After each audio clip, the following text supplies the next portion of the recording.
আমরা দেখি যে বড় ভাই মারা গেলে বড় ভাইয়ের ছেলে মেয়ে এবং বউয়ের কথা চিন্তা করে ছোট ভাই বড় ভাইয়ের বউকে বিয়ে করে। আমি জানতে চাচ্ছি যে ছোট ভাই মারা গেলে ছোট ভাইয়ের ছেলে মেয়ে এবং বউয়ের কথা চিন্তা করে ছোট ভাই এর বউকে বড় ভাই বিয়ে করতে পারবে কিনা, বড় ভাইয়ের বউ থাকা অবস্থায় এটা ইসলাম কি বলে? ভাইরা আমার, কোনো ভাইয়ের স্ত্রী মারা যাওয়ার পর অন্য কোনো ভাই যদি সেই ভদ্র মহিলাকে বিবাহ করেন ইদ্যত পালনের পর 4 মাস 10 দিন পর বিয়ে করা যায়, তখন যদি বিয়ে করেন এটা প্রশংসনীয় কাজ। অভিভাবকত্বের জায়গা থেকে, ভাতিজাদের প্রতি দায়িত্বশীলতার জায়গা থেকে এটা খুবই প্রশংসনীয় কাজ।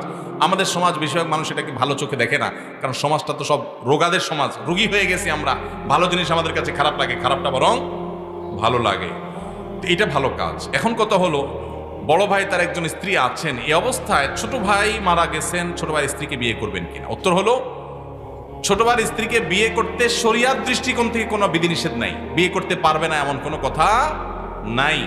বাকি তার দুজন স্ত্রী একসঙ্গে থাকলে তিনি ইনসাফ করতে পারবেন কিনা, শরিয়ার বিধিবিধান মানতে পারবেন কিনা, সাম্যতা বজায় রাখতে পারবেন কিনা, এখানে আবার কিন্তু ন্যায্যতার ওয়াজ আনলে হবে না, এখানে কিন্তু সাম্যতা লাগবে, সমান সমান দিতে হবে। এখানে আল্লাহ তাআলা সেটা আমাদের জন্য আবশ্যক করে দিয়েছেন। তো সেটা করতে পারবে কিনা এই বিষয়টা নিশ্চিত করতে হবে। যদি পারেন তাহলে সব যদির পরে, সব শর্ত পূরণ হওয়ার পরে তিনি চাইলে শরিয়ার সম্মত ভাবে তিনি বিবাহ করতে পারবেন।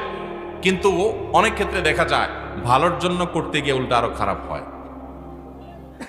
দেখা যায় ঘরে বিশ্বযুদ্ধ লেগে যায়, আছে না নাই? যদি কোনো আল্লাহর বান্দী, যদি আল্লাহর কোনো বান্দী যদি স্যাক্রিফাইস করেন এক্ষেত্রে, তাহলে এটা অবশ্যই একজন জান্নাতি মানুষের কাজ, অবশ্যই একজন আল্লাহর নেককার বান্দির কাজ। আল্লাহ আমাদেরকে তৌফিক দান করুন।